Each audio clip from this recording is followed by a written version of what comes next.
your goal is not enough. Xin chào anh em đã quay trở lại 15 News. Sắp tới khi mở ra mắt thì tất cả các dòng sản phẩm Galaxy S23 sẽ cùng sử dụng toàn bộ chip Snapdragon, và lần đầu tiên sau gần một thập kỷ, chip Snapdragon sẽ đối đầu trực tiếp với chip Bionic A series mới nhất của Apple. Nhưng chúng ta có một bước phát triển mới gây chấn động cực mạnh trong thế giới công nghệ, và đây là lý do tại sao Apple lên lo lắng về sự phát triển này. Bạn có thể thấy thành công của Apple với chip điện thoại thông minh hoặc bộ vi xử lý máy tính xách tay không phải là điều kỳ diệu. Đó là kết quả của một đội ngũ kỹ thuật xuất sắc, thời gian hoàn thành sản phẩm tốt hơn rất nhiều so với đối thủ cạnh tranh. Không giống như Samsung và Qualcomm sử dụng các loại ARM có sẵn, Apple tạo ra các lõi tùy chỉnh riêng của họ, cho phép họ tự do tạo ra chipset lớn hơn với kích thước bộ đệm lớn hơn. Mặc dù Snapdragon 8 Gen 2 mới đã thu hẹp khoảng cách với chip A16 Bionic về hiệu năng và hiệu quả, nhưng về lâu dài nếu Samsung và Qualcomm muốn đi trước Apple thì họ không thể chỉ sử dụng chip ARM bán sẵn và trông chờ việc đó để sản phẩm tốt hơn.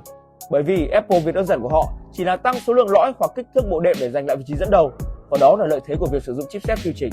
Vì vậy, để thực sự đánh bại Apple, cả Samsung và Qualcomm cần bắt chước những gì Apple đang làm và làm tốt hơn họ. Đó chính xác những gì mà Qualcomm đang làm. Bạn có thể nghe nói về việc Qualcomm mua lại Nuvia, một công ty được thành lập bởi các kỹ sư và chuyên gia chip kỳ cựu của Apple, những người đã sản xuất chip dòng M.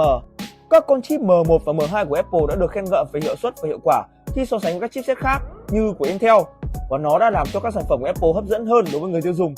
Nhưng với việc mua lại Nuvia, Qualcomm đã tuyên bố sẽ phá vỡ thị trường bán dẫn và tạo ra những con chip tốt hơn so với chip dòng M của Apple. Và chúng tôi đã có những thông tin chi tiết đầu tiên về khả năng của con chip mới này. Theo nhà phát triển nổi tiếng này, con chip mới có tên mã hóa là Hamwa. Nó có 12 lõi in-house, được tạo ra từ 8 lõi hiệu năng và 4 lõi hiệu quả. Để so sánh, chip M2 mới nhất của Apple có 8 nhân, 4 nhân là nhân hiệu quả và 4 nhân hiệu năng.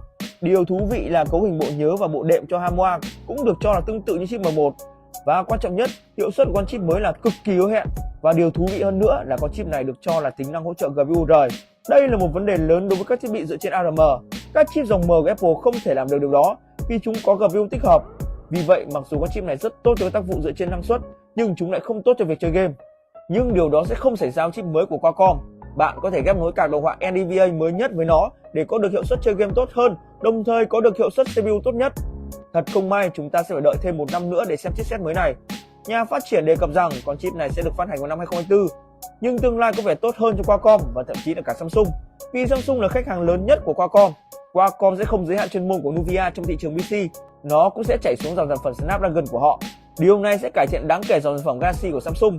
Chưa kể Samsung cũng có dòng laptop riêng của họ, và chip Nuvia sẽ giúp Samsung cạnh tranh tốt hơn với laptop Apple dùng chip M. Ngoài lên một chút, nếu bạn đang có nhu cầu mua iPhone mới nhất, có thể tham khảo bên clickbuy.com.vn, hiện đang là đại lý ủy quyền chính thức của Apple. Giá và chính sách bảo hành có thể nói tốt nhất thị trường hiện tại. Ngoài ra thì Clickbuy đang có chương trình ưu đãi Tết phát lộc vàng nhận ngàn ưu đãi.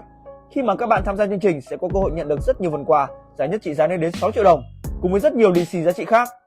Và đó là kết thúc điểm tin. Đừng quên hãy like và subscribe kênh để cập nhật thêm nhiều thông tin công nghệ mới nhất.